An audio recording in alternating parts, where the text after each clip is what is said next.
Hey everyone, my name's JR. We're going to go over 5 ways to speed up your edit in DaVinci Resolve.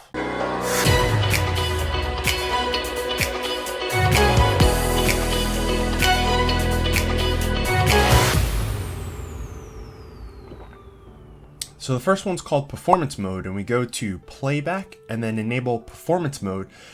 And what that'll do is it'll look at the hardware that your computer has and it'll optimize the workload to suit that hardware. Number 2 is cache. The first thing that we want to do is we want to come up to DaVinci and go to preferences, then media storage, and you want to make sure that you mount a drive. And this is just a location on a fast drive that you can have DaVinci Resolve make temporary files for this project. Once you have that, you're going to click save. The second part to this is you're going to come down to the gear. You're going to go to optimize media, and then you're going to go into render cache format. In the render cache format, you're going to have a couple of different formats here. The smaller the data rate, typically the quicker the file. And then if you have Cineform, is GPU accelerated. So if you do have a graphics card, these are going to be a bit quicker for you. Finally, to get the cache on, you're going to come up to playback, then render cache, and you can pick either smart or user. If you pick user, you're going to have to select each clip that you want to have the cache used on. I typically click on smart and then just have all of my media get rendered that's on the timeline. So I'm going to get some media here. You'll see that the blue starts to come up, and that's just stating that that is now rendered in cache in that new codec on the faster drive. If you make any adjustments to these files, it'll just then start to render that. If you have an effect over the whole clip, anytime you change, it's going to re-render that clip because of the effect. So the third one is proxy mode settings. What this will do is it'll temporarily look at your timeline as a different resolution.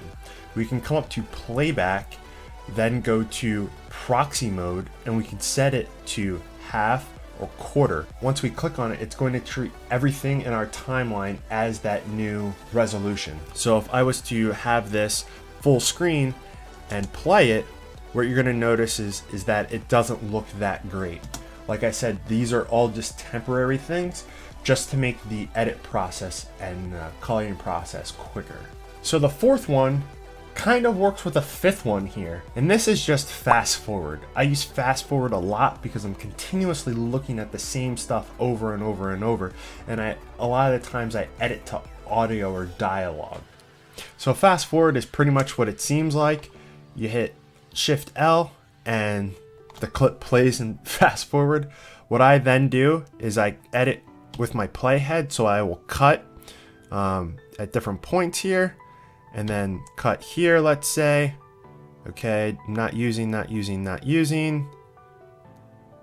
Stop, come on, keep going. Not gonna use any of this footage.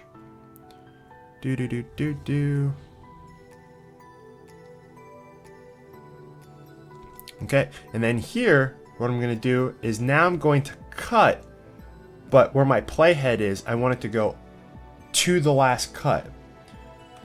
Boom. One button click. Then fast forward again through whatever it is. And this is the clip that I actually want to use. I cut. Stop. And now I'm going to cut the other way to the end of the clip. Boom. Cut to the end of the clip. Now I watched it really fast. I cut, and then I was, ripple cutting in front of and behind the playhead. So now let's go into how I did those. So we come up to DaVinci Resolve, we go to preferences, then we go over to user, keyboard mapping. And this, for some reason, takes a little while to load. Or your program can crash. Okay, it didn't crash. Now, these are the things that I use. You can set these to any keys you want, but this is how I have my stuff set up. Ripple start to playhead. Now what this does is it takes wherever my playhead is, to where my last cut is, and it'll ripple that over and delete everything there. Then my F2 is just the razor. That's just to make a cut. Okay.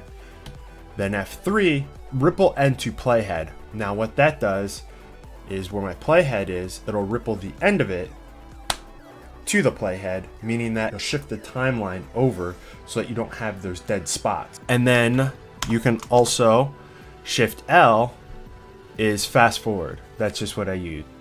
One final note, if you are going to use the caching, you're going to want to go into advanced and make sure that use render cache images aren't enabled.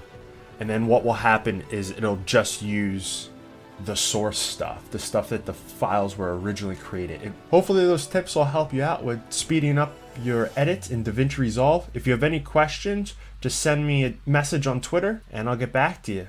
Again, my name's JR and thanks for watching.